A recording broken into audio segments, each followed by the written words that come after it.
SSC selection post phase 14 मंत्रालय भरती 2026 महाराष्ट्र। नमस्कार विद्यार्थी मित्रांनो, तुमच्यासाठी अतिशय आनंदाची बातमी घेऊन आला। एसएससी सिलेक्शन पोस्ट फेज 14 मंत्रालयाची ही भरती या ठिकाणी निघाली आहे आणि या भरतीमध्ये तुम्ही जर 10वी पास असाल तरी फॉर्म भरता येते, 12वी पास जरी असाल तरी फॉर्म भरता येते, ग्रॅज्युएशन जरी तुमचं झालं असेल तरी सुद्धा या भरतीमध्ये फॉर्म भरता येते। एसएससी सिलेक्शन पोस्ट फेज 14 मंत्रालय या भरतीचे जे ऑनलाईन पद्धतीने फॉर्म आहे ऑलरेडी या ठिकाणी चालू आहे। फॉर्म भरण्याची जी शेवटची तारीख आहे 4 मे 2026 हे फॉर्म भरण्याची शेवटची तारीख आहे। आणि आपलं जर एसएससी सिलेक्शन पोस्ट फेज 14 मंत्रालयामध्ये जर सिलेक्शन झालं तर आपल्याला जे विद्यार्थी मित्रांनो मंत्रालयामध्ये या ठिकाणी जॉब करावं लागणार आहे, मंत्रालयामध्ये ड्युटी आपल्याला करावं लागणार आहे। जसं रक्षा मंत्रालय झालं, त्याचबरोबर जे विद्यार्थी मित्रांनो मुंबई मंत्रालय झालं, त्याचबरोबर जे नागपूर ठिकाणी, त्याचबरोबर पुणे ह्या काही शहरासारख्या ठिकाणी आपली ड्युटी या ठिकाणी लागणार आहे एसएससी सिलेक्शन पोस्ट फेज 14 मंत्रालय या भरतीमध्ये। ठीक आहे, आणि या भरतीमध्ये जे विद्यार्थी मित्रांनो निवड प्रक्रिया कशा प्रकारे असणार आहे, आपलं सिलेक्शन कशा प्रकारे होणार आहे एसएससी सिलेक्शन पोस्ट फेज 14 मंत्रालय भरतीमध्ये याबद्दल सुद्धा तुम्हाला सांगणार आहे। आणि आपलं जर यामध्ये सिलेक्शन झालं तर पगार सुद्धा यामध्ये 25,000 ते 60,000च्या आसपास या ठिकाणी आपल्याला पगार भेटणार आहे।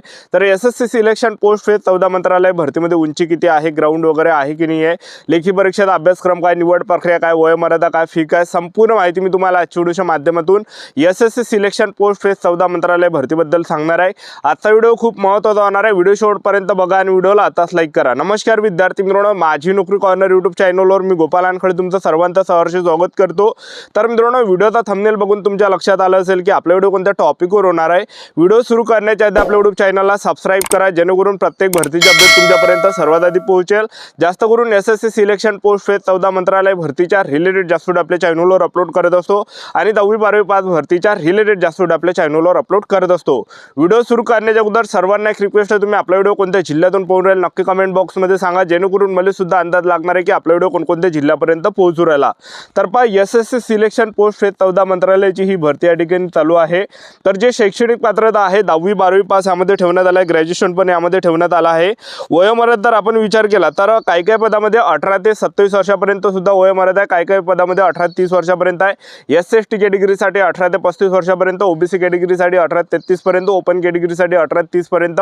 आणि आपलं या भरतीमध्ये जे वय मोजल्यावर गणलं जाणार आहे तर ते या ठिकाणी 1 जानेवारी 2026 रोजी आपल्या या भरतीमध्ये वय मोजल्यावर गणलं जाणार आहे। आणि फीचा जर आपण विचार केला तर जनरल ओबीसी कॅटेगरीचे असाल तर 100 रुपये यामध्ये फी ठेवण्यात आले, तर आवर्जून फॉर्म भरा। आणि एसएसटी कॅटेगरीचे असाल तर 1 रुपया सुद्धा फी यामध्ये नाही आहे, आवर्जून आपण फॉर्म भरा। आणि तुम्ही जर अपंग असाल, पीडब्ल्यूडी कॅटेगरीचे अपंग असाल तरी सुद्धा आपण या ठिकाणी आवर्जून फॉर्म भरा, यामध्ये 1 रुपया सुद्धा फी नाही आहे। त्याचबरोबर जे एक्स सर्व्हिसमॅन जर असाल तर माजी सैनिक असाल तर माजी सैनिकांना पण यामध्ये 1 रुपया सुद्धा फी नाही आहे। त्याचबरोबर महिला उमेदवार जर असाल SC ST OBC WS NTV जो पण एसबीसी एसबीसी या सर्व कॅटेगरीच्या आवर्जून फॉर्म भरा, कारण की या भरतीमध्ये 1 रुपया सुद्धा फी यामध्ये ठेवण्यात आलेली नाही आहे। ठीक आहे, आणि नोकरीचं जे ठिकाण आहे हे संपूर्ण भारत आहे आणि महाराष्ट्रामध्ये जे आपलं नोकरीचं जे ठिकाण आहे मुंबई मंत्रालय झालं, त्याचबरोबर नागपूर झालं, त्याचबरोबर पुणे झालं, ह्या काही शहरामध्ये आपल्याला या ठिकाणी ड्युटी करावं लागणार आहे, या ठिकाणी आपल्याला काम करावं लागणार आहे, एक लक्षात ठेवा। तर अशा प्रकारे निवड प्रक्रिया तर ऑनलाईन पद्धतीने जे फॉर्म भरणे हे चालूच आहे। तर या ठिकाणी जे 4 मे 2026 हे फॉर्म भरण्याची शेवटची तारीख आहे। आणि त्याचबरोबर एसएससी सिलेक्शन पोस्ट फेज 14 मंत्रालय याच्या अगोदर सुद्धा ही भरती निघाली होती, म्हणजे ही जी भरती आहे स्टाफ सिलेक्शन कमिशन अंतर्गत येते। दरवर्षी ही भरती येते, दरवर्षी वॅकन्सी येते आणि दरवर्षी एक जो आकडा ह्या ठिकाणी वाढत राहते। मागच्या वर्षी जर पाहिलं तर एसएससी सिलेक्शन पोस्ट फेज 13 मंत्रालय होती आणि यावर्षी जर पाहिलं एसएससी सिलेक्शन पोस्ट फेज 14 मंत्रालय आणि पुढच्या वर्षी जे असणार आहे एसएससी सिलेक्शन पोस्ट फेज मंत्रालय 15 असणार आहे। ठीक आहे, तर दरवर्षी एक जो आकडा ह्या ठिकाणी वाढत राहते, एक लक्षात ठेवा। ठीक आहे, तर आता यामध्ये जे विद्यार्थी मित्रांनो निवड प्रक्रियेत जर पाहिलं तर या भरतीमध्ये जे कोणतेही यामध्ये ग्राउंड नाही, कोणतेही मुलाखत नाही आहे, तर पेपरच्या बेसवर आपलं एसएससी सिलेक्शन पोस्ट फेज 14 मंत्रालयामध्ये सिलेक्शन होणार आहे।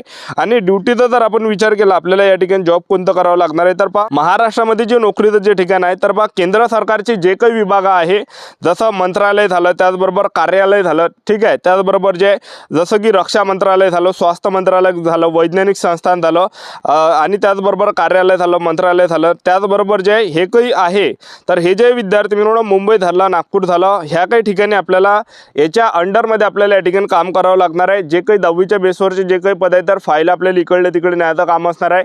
जे काही लिपिकचं पद असणार आहे तर त्यामध्ये आपल्याला या ठिकाणी टायपिंगचं काम त्या ठिकाणी करावं लागणार आहे। ठीक आहे, तर हे काही काम यामध्ये आपल्याला करावं लागणार आहे। आणि त्याचबरोबर आपल्या महाराष्ट्रामध्ये त्या ठिकाणी असणार आहे सेंट्रल गव्हर्नमेंट जॉब आहे, चांगली जॉब आहे। ठीक आहे, आता यामध्ये सिलेक्शन प्रोसेस जर पाहिलं तर पहिल्या टप्प्यामध्ये आपलं काय असणार आहे, यामध्ये पेपर पेपर असणार आहे आणि पेपरच्या बेसवरच आपल्या यामध्ये सिलेक्शन होणार आहे। तर महाराष्ट्रामध्ये जे सेंटर भेटणार आहे पेपरसाठी कोणकोणते सेंटर महाराष्ट्रामध्ये ठेवण्यात आला आहे तर पहा महाराष्ट्रामध्ये जे सेंटर असणार आहे आपला तो पेपर होणार आहे अमरावती सारख्या ठिकाणी असणार आहे, कोल्हापूर सेंटर असणार आहे, त्याचबरोबर छत्रपती संभाजीनगर सेंटर असणार आहे, मुंबई सेंटर असणार आहे, नागपूर सेंटर असणार आहे, नाशिक सेंटर असणार आहे, पुणे सेंटर असणार आहे, पणजी सेंटर असणार आहे, जळगाव सेंटर असणार आहे, नांदेड सेंटर असणार आहे, हे काही सेंटर या ठिकाणी असणार आहे। ठीक आहे, तर महाराष्ट्रामध्ये या जिल्ह्यामध्ये आपले या ठिकाणी पेपर होणार आहे। त्याचबरोबर पेपरचा जर आपण अभ्यासक्रम पाहिला तर पहा 200 मार्काचा पेपर असणार आहे, 100च प्रश्न परीक्षेला विचारले जाणार आहे, एका प्रश्नाला 2 गुण आहे। तर पहा सामान्य ज्ञानचे 25 प्रश्न परीक्षेला विचारले जाणार आहे, बुद्धिमत्ता चाचणीचे 25 प्रश्न परीक्षेला विचारले जाणार आहे, गणिताचे 25 प्रश्न परीक्षेला विचारले जाणार आहे, इंग्रजी ग्रामरचे 25 प्रश्न परीक्षेला विचारले जाणार आहे, टोटल 100 प्रश्न परीक्षेला विचारले जाणार आहे, एका प्रश्नाला 2 गुण आहे। 200 मार्कासाठी हा पेपर असणार आहे, 100च प्रश्न परीक्षेला विचारले जाणार आहे, एक लक्षात ठेवा। ठीक आहे, 100 प्रश्न परीक्षेला विचारले जाणार आहे, एका प्रश्नाला 2 गुण यामध्ये ठेवण्यात आलेले आहे, एक लक्षात ठेवा। ठीक आहे, 200 मार्काचा पेपर आहे, 100च प्रश्न परीक्षेला विचारले जाणार आहे, एका प्रश्नाला 2 गुण आहे। आणि त्याचबरोबर पेपरसाठी जो आपल्याला टाइम भेटणार आहे जवळपास 1.5 ते 2 घंट्याचा पेपरसाठी आपल्याला टाइम भेटणार आहे। आणि त्याचबरोबर पेपरमध्ये निगेटिव्ह मार्किंगचा जर आपण विचार केला तर 0.50 एवढी निगेटिव्ह मार्किंग या ठिकाणी ठेवण्यात आलेली आहे। ठीक आहे, तर अशा प्रकारे आहे आपल्या महाराष्ट्रामध्ये या ठिकाणी पेपर होणार आहे आणि आपलं जर यामध्ये सिलेक्शन झालं तर ड्युटीसुद्धा आपल्या महाराष्ट्रामध्येच आपल्याला या ठिकाणी करावं लागणार आहे। तर SSC सिलेक्शन पोस्ट हे 14 मंत्रालयाची ही जी भरती निघाली यामध्ये जे पद असणार आहे तर बा स्टेनोग्राफरचं पद आहे, लॅबोरेटरी अटेंडंटचं पद आहे, ज्युनियर इंजिनियरचं पद आहे, सायंटिफिक असिस्टंटचं पद आहे, ड्रिलिंग असिस्टंटचं पद आहे, स्टोअर क्लर्कचं पद आहे, अकाउंटंटचं पद आहे, स्टोअर अटेंडंटचं पद आहे, रिसर्च असिस्टंटचं पद आहे, सिनियर सायंटिफिक असिस्टंटचं पद आहे। तर हे काही पदे जे आहे विद्यार्थी मित्रांनो यामध्ये असणार आहे, एक लक्षात ठेवा। ठीक आहे, तर जागांचा जर आपण विचार केला तर 3003 यामध्ये टोटल जागा आहे SSC सिलेक्शन पोस्ट 14 मंत्रालयामध्ये। तर जवळपास 3003 एवढ्या या ठिकाणी टोटल जागा यामध्ये आहे, चांगल्या जागा यावर्षी आहे। ठीक आहे, तर जे पण विद्यार्थी SSC सिलेक्शन पोस्ट 14 मंत्रालय या भरतीची तयारी ज्यांना सुद्धा सिलेक्शन घ्यायचं असेल तर आतापासून आपापल्या तयारीमध्ये लागा, आतापासून इमानदारीने अभ्यास करा, सेल्फ स्टडी करा आणि आतापासून चांगले पुस्तक घेऊन घ्या आणि त्याच्यातून अभ्यास करा। ठीक आहे, आणि गावामधून जर तुम्ही बिलॉंग करत असाल तर वाचनालयामध्ये तुम्ही अभ्यास करू शकता। ठीक आहे, किंवा तुम्ही या ठिकाणी जे शहरामध्ये जर असाल तर तुम्ही लायब्ररीमध्ये अभ्यास या ठिकाणी करू शकता। तर आतापासून इमानदारीने अभ्यास करा, सेल्फ स्टडी करा, 8-8 घंटेची जे पण विद्यार्थी इमानदारीने अभ्यास करणार आहे त्यांचं सिलेक्शन यामध्ये SSC सिलेक्शन पोस्ट 14 मंत्रालयामध्ये होणार आहे। तर आपल्याला वाचायचं काय आहे, जे काही प्रिव्हियस क्वेश्चन पेपर आहे तर ते तुम्ही या ठिकाणी वाचण्याचा प्रयत्न करा, कारण की जे काही आपण प्रिव्हियस क्वेश्चन पेपर वाचतो, जे काही झालेले जे प्रश्नपत्रिका संच वाचतो तर त्याच्या रिलेटेड जे विद्यार्थी मिळून पेपरला प्रश्न परीक्षेला उतरते आणि त्याचबरोबर त्याच्या रिलेटेबल प्रश्न विचारते किंवा ते सुद्धा काही रिपीट त्या ठिकाणी येते, लक्षात ठेवा। तर हा काही फायदा आपल्याला होणार आहे।